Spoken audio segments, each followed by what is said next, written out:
In 1967, Dr. Christian Barnard did something no one had ever thought about doing much. Some didn't believe it could be done. And he did it. He took the heart of a 42-year-old woman who had been killed in a car wreck and put it into the chest of a 67-year-old dentist named Lewis. Lewis lived for 18 days, but no one before 1967 had ever thought that you could take an organ from this person and put it in that person and let them live. In those intervening 50 years, some of you are alive because of the technologies like that. It's an amazing thing when you can change the world by doing something that has never been done. We all encounter thresholds of various types. And once we cross them, we are different. Think about when you got married. When you got married, it changed your life in ways you couldn't even think about. For some of you, it made you poorer. But for some of you, if you have the right answer, it made you richer.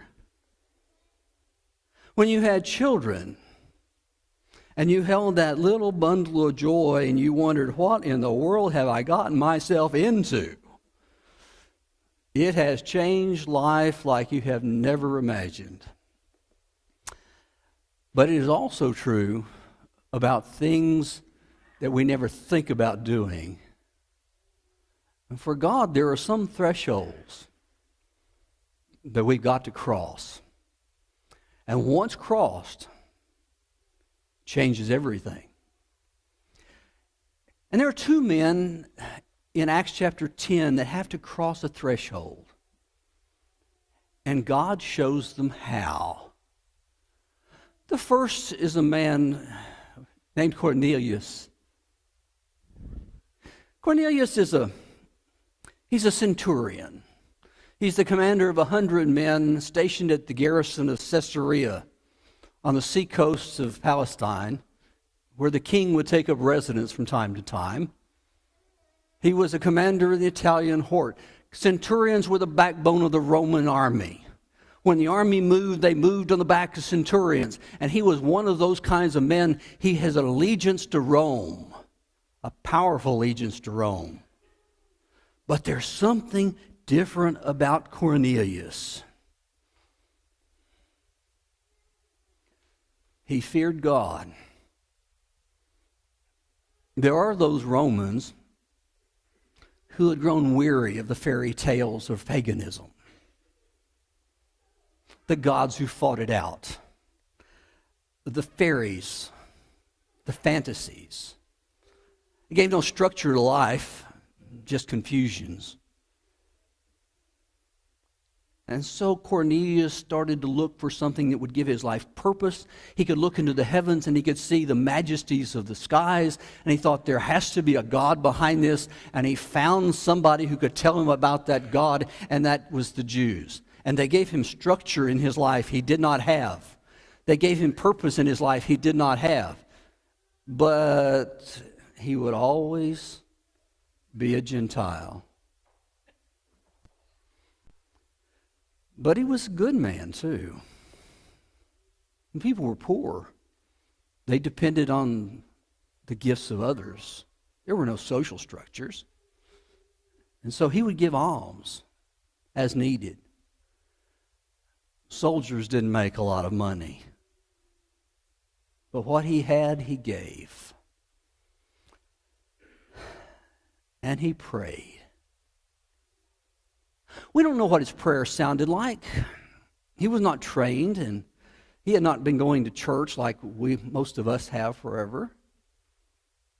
But he prayed. And when you pray, you always know someone is seeking something from God. They are seeking God in some way, lest they would not pray. So here is a man, a good man, one who has never put the spear in the back of a Jewish citizen, compelling him to carry his pack, Not one who has been angry and bitter and is superior. He is one man who looks for God and says, God, I'm looking for you. And so one day, at 3 o'clock in the afternoon, when he was praying, an angel appears to him. He is struck with terror. You and I would. If someone, all of a sudden, an angel showed up in front of you, wouldn't you recoil? Wouldn't you fall to your knees? Wouldn't you beg for, no, what is this? Why have you been put here for me? What's going to happen to me? He had all those questions. What is it? And God says, your prayers have been answered. Your prayers and your alms, they have reached my memory. They're the remembrance, the memorial. And they're on my mind. So what I want you to do, I want you to send to Joppa, 30 miles away, and go to the house of a man named Simon the tanner, and you're going to find a man called Simon, called Peter, and you tell him to come. He was seeking an answer, and in that moment, God gave him an answer. There's an interesting thing that comes out of this passage. And that's this great central truth that when a person seeks God, God's going to find him. For people who are sitting here this morning, if you're looking for God, God's going to find you. He's not going to leave you bereft and just seeking. He's going to find you. For Cornelius, he was seeking God, and God found him and pointed him in the right direction. So here was a seeker with an answer, and he needed to do something, and so he sent 3 men to go get Simon Peter. Unbeknownst in Joppa that God was working in any way was Peter. Peter's one of those characters that he's interesting because he's complex. God tapped him on the shoulder to deliver the sermons at Pentecost. He was the one who was bold enough to get up, who was brave enough to get up, who could encounter this new thing dealing with an old audience. He's the one that when the Jewish leaders came and said, you're going to stop, he would say, not on your life. But as strong as he was, he could be that weak as well. The moment that Jesus needed him most, he said, I don't know him. He could be easily swayed by crowds. He looked at the popular vote. He licked his finger and stuck it in the wind and said, which way is the wind blowing? And he would usually go with the majority. He had this weakness for peer pressure. And so, unbeknownst to him, God's working. And there are men on the way to Joppa, and he doesn't know it. And so he gets hungry. It's noon. He's walking on the rooftop waiting for him to fix his sandwich. I don't think it was ham. Because at that moment, suddenly he is hit with a trance, and in that trance, he sees a sheet of cloth about the size of a sail that he had put on his boats in the Sea of Galilee, and it was coming down from heaven, and it had all kinds of things in it. He could hear the sounds, the lowing of the cattle, the bleating of the sheep, but he could also see the slithering of the eels, the oink of the pig. All of those things, they're so bad. And God says to him, he said, rise, Peter, kill and eat. Tightened his jaw. We've always said, I'm hungry enough to eat a horse, but Peter wasn't hungry enough to eat a pig at that point. He's resistant. He said, I can't do this because I have never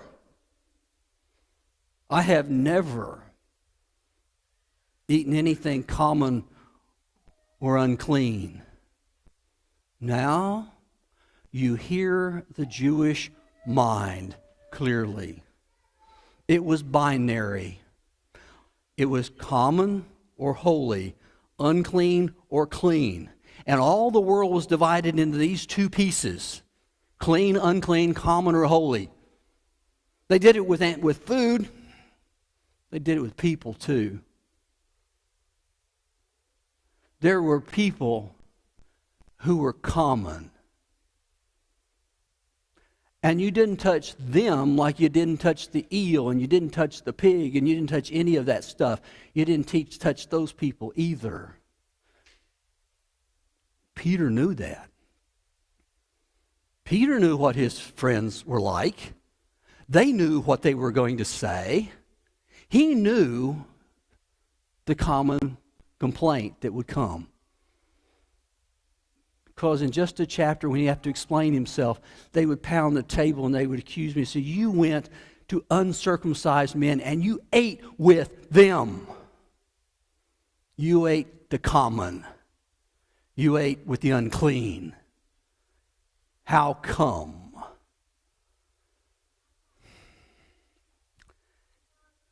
And so Peter, he's trying to figure this out. What is God trying to say? Because if there are people who are unclean, what made them unclean? But you see, that was never God's idea. That was the extrapolation by Jewish rabbis, but not of God. After all, think about what God did. You've got Ruth the Moabitess, the great-grandmother of David the king. Unclean. You've got Elijah and Elisha.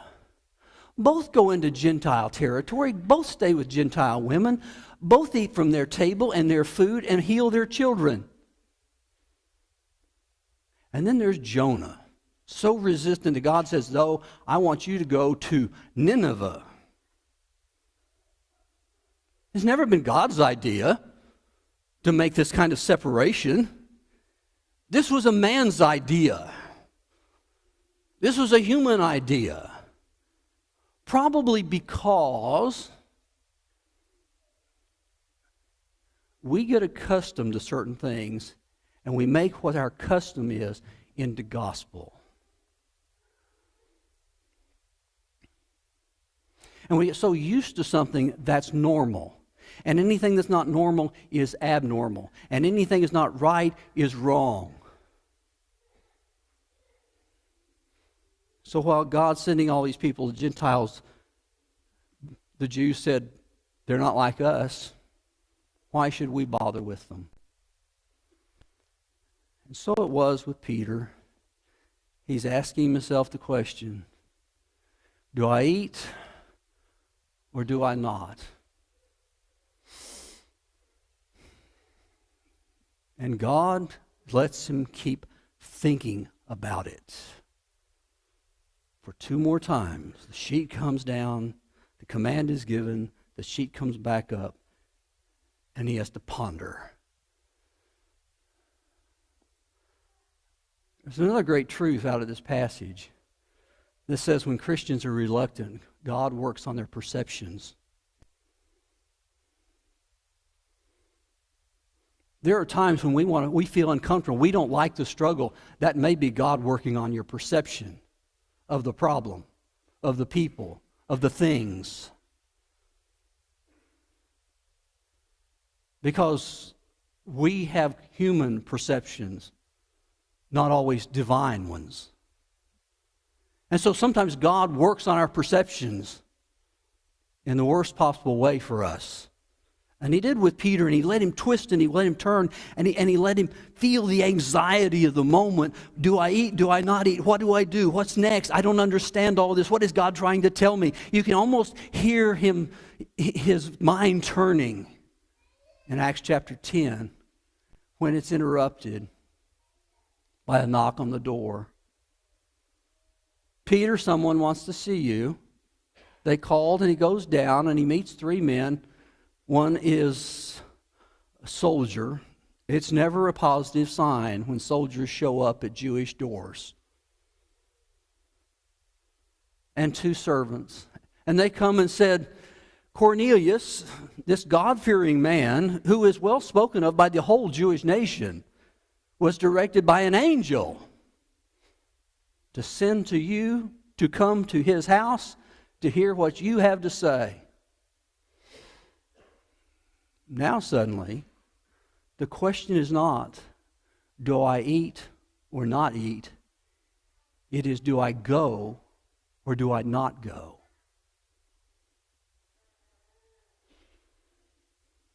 Peter is bold enough to where he decides he's going to take the exploration. And so he goes and he finds this whole group assembled. He finds a house full of Gentiles.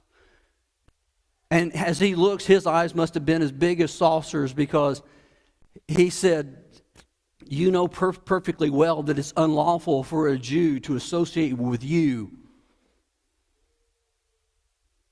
You know we can't do this. This is not the thing that has been taught to me. In the same way that the food is not to be eaten. But then he says, but I know, tell me why you sent for me.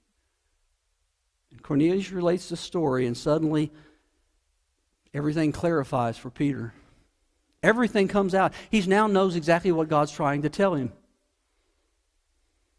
He said, I understand now that God shows no partiality, but in every nation, anyone who fears him and does what is right is acceptable to him. It is like a revelation he had never had. Suddenly, I now see something I have never seen before.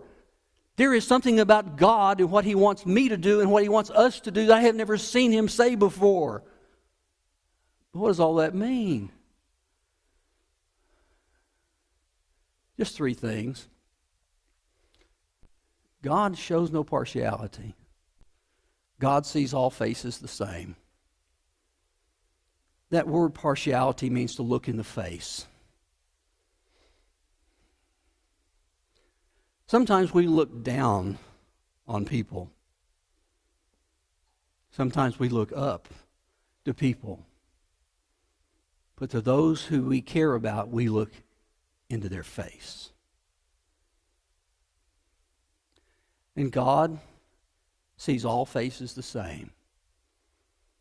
Color, accent, nationality, breeding, education. God sees all faces the same. He doesn't see anybody different. God sees all people the same and all faces the same. He didn't see Jew and Gentile. He didn't see Peter and Cornelius. He saw his creation that needed to be found. Which led to the second thing that Peter understood. God seeks all people, not just some. We know that's true. We may not buy into it, though. He said, from those of every nation who believe in him. Cornelius standing before him, and the Pharisee in the synagogue. No matter where they are, the truth is that no matter who people are, no matter where they have come from, no matter what their background is, no matter what church they have gone to or what their religious background is, God looks for everyone, not just the few.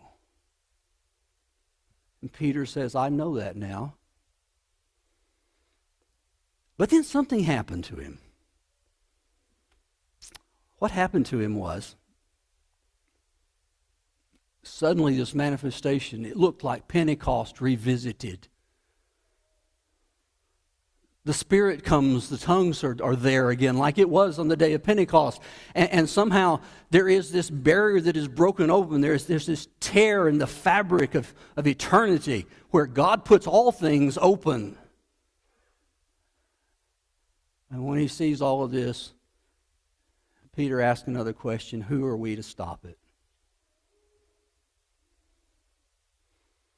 He said, can anyone withhold water for baptizing these people? It's a revolutionary concept. Baptize these people, these Gentiles, these people who are not worthy, these unclean, these common.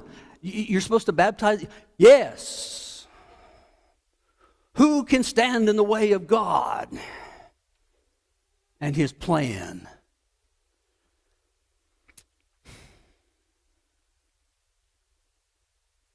Now, Peter would answer for these questions, but they were questions that he had answered who had answered the rest of his life. And he'd say, these are the things I know, for God has shown them to me.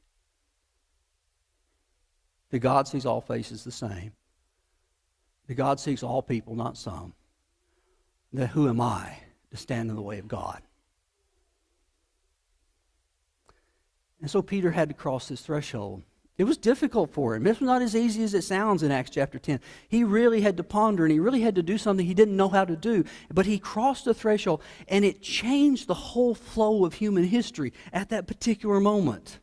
Because he went to people who they had never gone to before, because they were so used to just going to each other. They were used to just telling the story to the Jews, to the people like them, to the people they had become accustomed to. They had never grown accustomed that there's a world out there that's different than they were.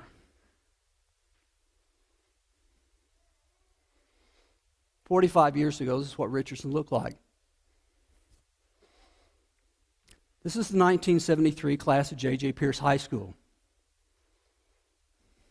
The one that's hidden is me. But every one of these kids in this picture lived within 2 miles of this church building. They were all white. They were all Anglo-Saxon. They all spoke English with a Texas twang. And none of us knew real English. It was y'all and ain't. That was this community. 45 years ago, that was normal. That's what we grew up with. That's what we were used to. That's what we went to. Today, take 2 miles anywhere around this building, and it doesn't look like this picture anymore. The accents are different. The colorings are different. The backgrounds are different. The cultural experiences are different. The question we have is, like Peter, do we cross the threshold or not? We have the same anxiety. Last week, the elders sought your input on a proposal for a project that would reach second and third generation Latinos in our community. And there are a lot of them within 2 miles of this building. They wouldn't be in this picture today or then, but they'd be in it today. They speak English. They have accents, but they're Latino. They keep their culture. And the question we have to ask ourselves, are we prepared to cross that barrier? Because this is not what we've always done. This is not what we've always been. This doesn't look like us.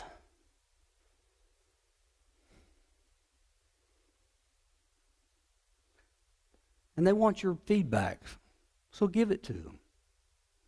While you do, think about these 3 things. That God sees all faces the same. That God sees all and not some. And who are we to stand in the way? In 1945, there was a young sailor. His name was Adolfo Celaya. He was a fireman on board a magnificent ship in the Pacific. It was one that Franklin Roosevelt, the president, loved to sail on. It was the place where the flagship ship admiral would take residence. It was a proud ship, a great ship. They had to make their way from San Francisco to a little dot in the Pacific called Tinian Island. They had a couple of canisters that looked like big Folgers cans. They wondered what that was.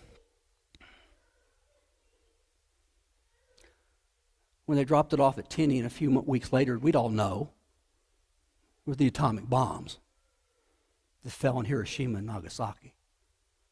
They set sail from Tinian on to the Philippines, and in the early morning hours of July the 30th, 1945, 2 torpedoes hit the port side bow. Within 30 minutes, a ship that contained 1,200 men sank to the bottom of the South Pacific to a depth of 18,000 feet. 300 of them died immediately. 900 of them went in the water. They were covered in diesel oil. They had been burned, and think about being burned and in salt water. This was the crew of this great ship called the USS Indianapolis. Celaya was different than the rest of the crew. He was a third-generation Latino from Arizona. But in the water, all men looked alike. And it was bad enough in the water, and then the sharks came. And you knew when a shark got a man by the scream. The hideous, quick, piercing scream. Celaya saw a raft. He swam over to the raft. But the men on the raft beat him off. They wouldn't let him on the raft. They let him bob out in that water with sharks circling.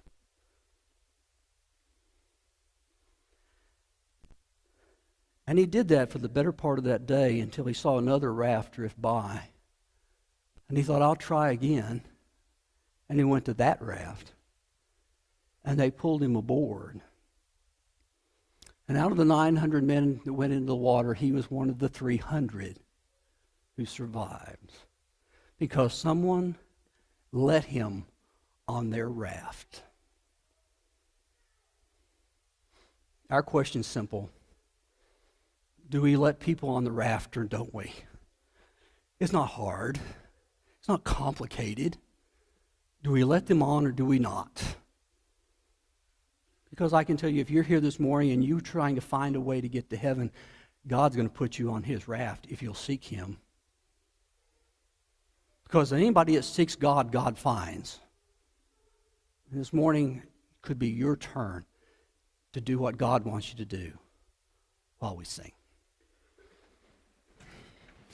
Have you been to